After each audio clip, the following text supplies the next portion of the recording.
एक तारीख, जिस तारीख ने पूरे हिंदुस्तान को नहीं दुनिया को हिला के रख दिया। 22 अप्रैल 2025 इस दिन पहलगांव में एक आतंकवादी हमला होता है। उसमें हमारे 26 निर्दोष भारतीयों की जान जाती है। हिंदुस्तान जिस तरीके से तरक्की कर रहा है, उस तरक्की से जलते हुए हमारे दुश्मनों ने एक धर्म को ध्यान में रखते हुए इस हमले को अंजाम दिया।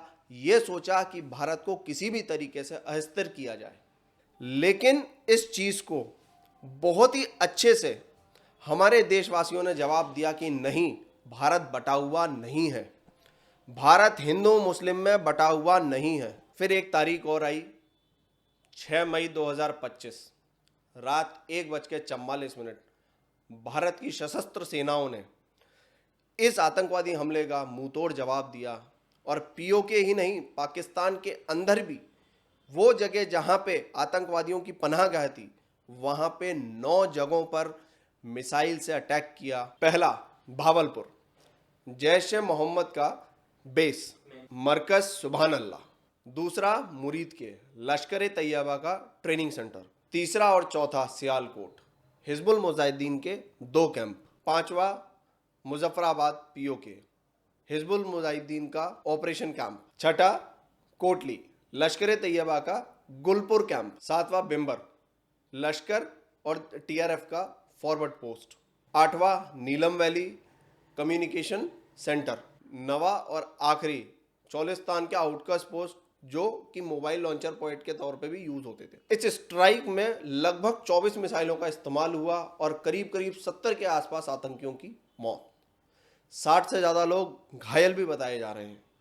लेकिन इसमें एक चीज़ बहुत इंपॉर्टेंट है, वो है भावलपुर के अंदर जैश ए मोहम्मद के सरगना मसूद अजहर की परिवार के 10 जनों की मौत।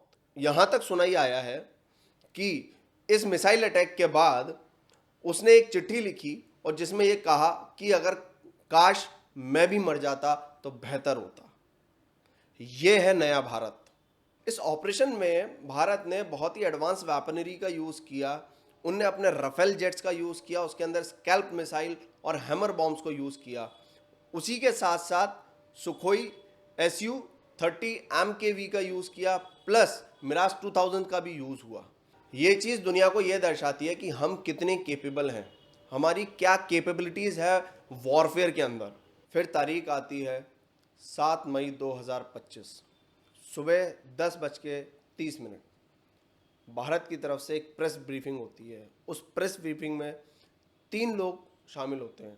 पहले, भारत के फॉरेन सेक्रेटरी विक्रम मिस्त्री, दूसरी कर्नल सोफिया कुरैशी और तीसरी विंग कमांडर व्योमिका सिंह।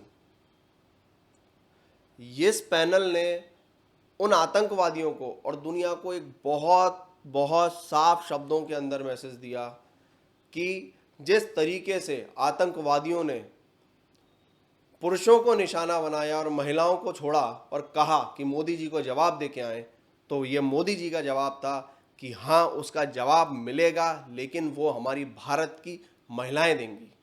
उनने इस चीज़ को दर्शाया कि हमारे यहाँ पे फीमेल्स उतनी ही स्ट्रांग है जितना मेल्स हैं।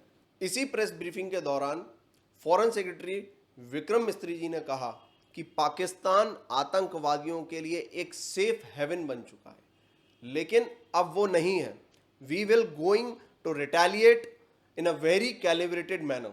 और ये जो हमला था, ये बहुत ही कैलिब्रेटेड तरीके से कम सिविलियन कैजुअलिटीज़ हों और सिर्फ आतंकवादियों के ऊपर ही निशाना साधते हुए इंडियन आर्मी ने इसके ऊपर फोकस किया। वैसे तो पाकिस्तान के पास एक ही एक्सपर्टीज़ है, वो है प्रोपेगेंडा, और उसी का वो यूज़ कर रहा है।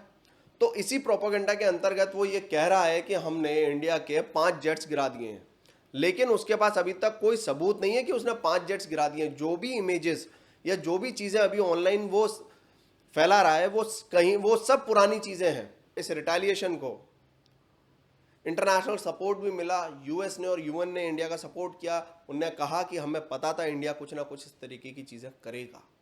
ऑपरेशन सिंदूर भारत की तरफ से सिर्फ टेररिस्ट ऑर्गेनाइजेशंस या उनकी लोकेशंस पे अटैक नहीं था, ये जवाब था उन महिलाओं की तरफ से जिनके सिंदूर तुमने उजाड़ लिए, जिनके आदमियों को उन्हीं के सामने गोली मार दी, बच्चों के सामने गोली मार दी। और हम भारतीय नागरिक होने पे इस चीज़ के लिए बहुत प्राउड फील करते हैं और ये वापस कहना चाहते हैं कि अगर तुम ऐसा दोबारा करोगे हम इससे ज़्यादा करेंगे। वैसे तो पाकिस्तान जब गाज़ा के अंदर किसी भी तरीके का अटैक इजराइल ने किया या करता है तो वो ह्यूमन राइट्स और ह्यूमैनिटी की बातें करता है। आज पुंछ के अंदर सीज फायर वॉल्यूशन करके उसने हमारे 7 सिविलियंस को मार दिया है। अब कहाँ ह्यूमन राइट्स? हम तो सिर्फ टेररिस्ट पे अटैक करते हैं, टेररिस्ट को मार रहे हैं और वो वहां की आर्मी हमारे सिविलियंस को टारगेट कर रही है। क्या ये जस्टिफाइड है? अब पाकिस्तान का टुकड़ों में बंटना तय है। तुम्हारे पास पानी नहीं है, खाने को रोटी नहीं है, तुम्हारा मार्केट क्रैश हो रहा है, तुम्हारी सिविल वॉर की सिचुएशन बनी हुई है और तुम हमें बता रहे हो कि हमें क्या करना चाहिए और क्या नहीं। पहले अपनी डेमोक्रेसी को बचाओ, पहले आर्मी से छूटो। जहां का एक्स पीएम जहां पे सेफ नहीं है वो हमें बताएगा कि क्या करना और क्या नहीं करना।